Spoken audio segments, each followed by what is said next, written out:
This is Cutting Down the Nets. Thursday, January 27th. The Schneid is over. We're back on track. And what a funny day to do it. Man, 11. Look at this crap. So this was Tuesday's card. Closing line value on every single play. Go 4-2. Grind out some close wins. Lose some close losses. Have a few wins that weren't close. Then here's this garbage slate. Lost closing line value, didn't matter. Lost closing line value, did matter. Lost closing line value, did matter. So, my 6.5% closing value. So, look, here's the deal. I don't know, man. Sometimes things happen, but an 8-4 day feels good after a 4-2. So, kind of getting back into it. It's a giant card today. Plenty of risk out there, and I'm just tired of avoiding traps. I'm sure I'll get caught a couple times, but man, I've been sitting out a lot of trap games just out of fear, and sometimes it works out in your favor. The losses too. Creighton 2 out of 20 from 3. Now they got blown out, but I don't know. That's not gonna work. Maris didn't cover, missed 23 3-pointers in a tight game. Hard to do. So I don't know. Had some good ones, had some bad ones, but it feels good to be back on track. So for the year, back up north of 55%, and we've righted the ship in the last 7 days, now 27 and 25, and I think we'll have a couple bad days fall off in the next couple days if we can keep our momentum. So let's get on to Thursday. Whew, it's always hard. Got to do our best. So as always, I started with a full slate. Check out the description in this video to see how I do it. But as you can see, anything less than 3 points, I'm just kicking out. It became gray, not even under consideration. And then ultimately, I made a little pool. So we'll make this bigger for you. And I'll tell you what I'm looking at for Thursday. So green is, look, no bet's perfect. There are no locks, but I feel comfortable with these plays, both from a potential line movement standpoint, so earning closing line value, as well as just the matchup and the overall lay of the land. So green, I feel comfortable about, but do not ever think that means a lock. I'm like the opposite of a tout, especially after an 8-4 day. Yellow means, look, the data supports this, and in some cases by a lot of points, but there is risk being carried in the matchup, which we'll get into. Orange is just thin. Like these are typically hovering around a possession, likely featuring bad teams or big spreads, and it's just a little thinner. And then brown are ones I handicap because of the expected line, and it's just not in play yet. But like the matchup and everything, just don't like the number. So it just kind of depends where the line moves. So let's start at the top. FIU at UTSA. So UTSA lost Cedric Alley Jr. for the year. He's now missed the last 4 games, and I mean, they're lost. Like they competed against Utep, but just overall, this is a bad team and getting worse. So sometimes after 4 straight losses or 5, whatever it is for UTSA, I'd say, hey, be careful. Don't sell low on these. But yeah, I think the team's cooked. So FIU getting points where KenPom has them favored by 3, Torvik by 3, me by 4. Shot quality has FIU at 202, UTSA at 279.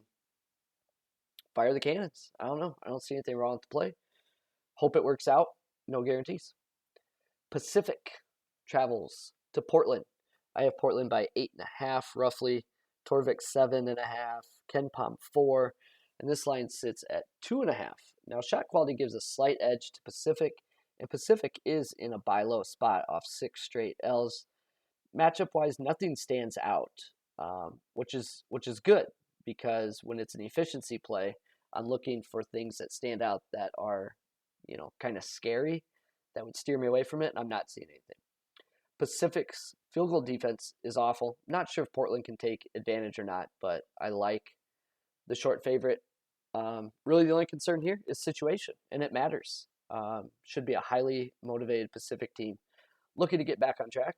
But other than that, I'm fine with the data.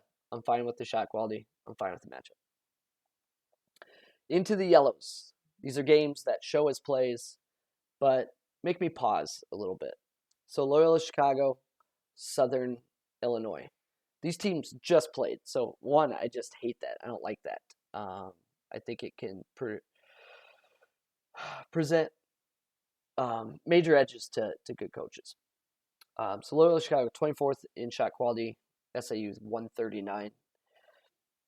SIU got the cover on Tuesday. This should come down to three-point shooting, which obviously I would prefer Southern Illinois shooting at home and not on the road. But SIU was never really in the last game, but they weren't really out of it. They just got down 5 to 8 points and just stayed there pretty much the whole game. They did rebound a little better than expected. I don't expect them to repeat that, but I do expect the three-point shooting to tick up a little. However, we're dealing with, not much value there. And if you give 3 points for home court, they closed at 12.5 at Loyola. So, deduct 6, you're at 6.5, and line currently sits at 6. So, have to make a decision there. Kind of a consensus here on the Saluki side, though. All right, here we go. The ultimate buy low. Marshall's been lighting people's money on fire for 9 games in a row. They are Team Skolansky Bucks. They're 123 in shot quality. They shoot good shots and don't make them. And at some point, everyone's expecting it to regress. But I don't know when. So they're 25% from three-point range. It's hard to do. So based on games played, point per possession, adjusted for opponent, I've got Middle Tennessee by 7.5 here. I understand why the line is 3. It certainly feels like a trap game. But at some point, got to make your shots. So, 10 points of value, technically. Tricky one.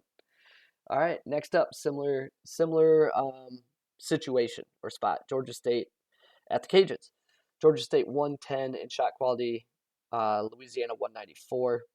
And Louisiana is 341 in offensive turnover percent, meaning they turn the ball over a lot, like more than all but, 17 teams. And Georgia State, 34th in defensive turnover percentage. So, yikes for ball security there. I'm a little worried about the shot quality difference, too. And Georgia State off 5 straight close losses, and they have a 41.7% three-point defense. So, what do we got here? We've got a problem. We've got a shot quality disparity. Situationally, not good off the 5 L's. Regression monster likely coming, and then a matchup concern. So I highlight this in yellow because it's showing 7 points of value. But I think I've made my case here that I will not be betting the Louisiana side. But I put it in the pool. You make your own decisions. That's what I mean by highlighting risk. I think this game has plenty of it, and we'll see what happens. FAU at Utep. So I have FAU as a short favorite. Books have Utep as a short favorite. Shot quality strongly favors FAU, but from an efficiency standpoint, I think the reason this number is popping a little bit is they had a recent game where they went 16 out of 21 from 3. They're a far superior offensive team, but they have turnover concerns in this one. Outside of the turnovers, I'm comfortable with everything else. Rebounds, shooting. But there are turnover concerns. Ultimately, I think it comes down to making shots, and I think FAU can do it as long as they get enough possessions that aren't empty. So I like it, but I'm a little scared.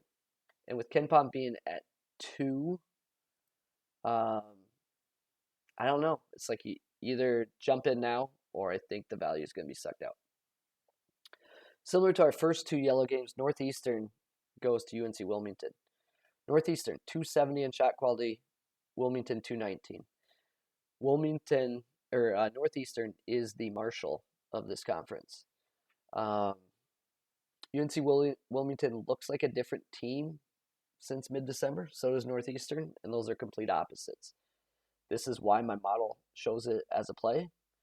But let's think about this. Northeastern started 114 on Torvik. That's got the preseason expectations baked in, and now they sit at 270. UNC Wilmington started at 295, and they've crept up a little bit. The main liability for Northeastern has been its defense. So this shows as a play, but just like Marshall, we keep expecting Northeastern to pop. Cal at UCLA. Look, it's a big number. I just think it's too big, and the pace helps. So Cal 137 in shot quality. So this is your typical bad high major team. Let's call it what it is. UCLA off the emotional win. They have a back-to-back home game. 23rd in shot quality. I think Cal can hang on the boards, and if you hang on the boards, you control the pace. So I like the limited possessions here. Both teams shoot way too many jump shots. I'm starting to talk myself into this. Here's the problem. Not much value, 3 points, and I don't expect the line to grow unless people are just really sold that UCLA is like a legit title contender, which I'm not there yet. So the orange, these are just I'll go through them kind of quickly. I don't know if lines really got on the move and I showed more value, maybe. Ohio State, Minnesota. I have it at 3, Torvik 1, KenPom 3. So all of us have Ohio State favored, but not nearly as much as the book, 6.5 points. And shot quality has this pretty close. Minnesota's had a lot of personnel issues lately, but as noted many times on this show, they've been lifted by their 3-point defensive luck. 6.5 is just a lot to lay on the road in the Big Ten, but EJ Liddell it's just there's risk. I don't know. That's what gambling's not. These bets aren't supposed to feel good. If they feel good, you're probably losing the bet. This one feels kind of gross, and that makes me a little more interested. Stanford at USC. Both teams are overvalued, and I'm just gonna wait for different opponents. Shot quality has Stanford with I think 2 less wins than they should or than they have, and USC with 4 less. I'm seeing a little bit of value here, but no, pass. Not eating the poop. Troy at South Alabama. Turnover on both sides, but Troy side is very worrisome and enough that I'll sit that one out. Now we're just getting into bad teams. I mean, we're talking 340 in shot quality, 291 shot quality, 300, 300, 300. So, and then we got some big spreads. So just sitting them out, not going there. That's where I get sucked in, and that's where you lose. The one that shows the most value is South Dakota State, the Jackrabbits at home against North Dakota. But yuck. All right, I'll just hit on these real quick. Big turnover edge for Kennesaw State at home against Jacksonville State. Shot quality has Jacksonville State by a little bit. I don't expect this line to grow a whole lot. I have Kennesaw State as a short favorite, but if they were getting a full possession, I'd be interested. I doubt that will happen. Weber State at Northern Colorado.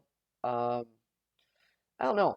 I think Weber's better than what their metrics have shown, and that's not a feel thing. I'm looking at they just had a stretch in the middle of the year where they didn't make any threes for 5 games in a row, and they couldn't stop anyone from making threes, and that really drug down both sides of their profile. And I'd be curious to see how they bounce back second half of the season. Delaware Townsend, this is a weird game. Soft opener is around 8.5, so I was kind of building a case for betting Delaware. But now it's down to 4.5, and it's not far enough for me to back Townsend here, which I've done a lot this year. But just something to note when you're dealing with a point move that much. At some point, it goes too far. Ball State, Northern Illinois. soft opener was 1, where I had some interest. Ball State 193 shot quality, Northern Illinois 319. Plus, Northern Illinois benefit from some recent 3-point play. I don't know. It's thin. So I looked at it. So this is what I'm looking at. FIU, yes. Portland, yes. Southern Illinois, probably. Middle Tennessee, maybe. Maybe. Not sure. Louisiana, that's a no for me. There was enough. I think I highlighted 5 different areas of risk where each one on their own could be a problem. But it's in the pool if you want to play it. FAU, yeah, that's a probably. Wilmington's questionable, and Cal, I don't know. Keep getting smoked by these good teams. So that's what I got. We are cutting down the nets. We will see you Friday.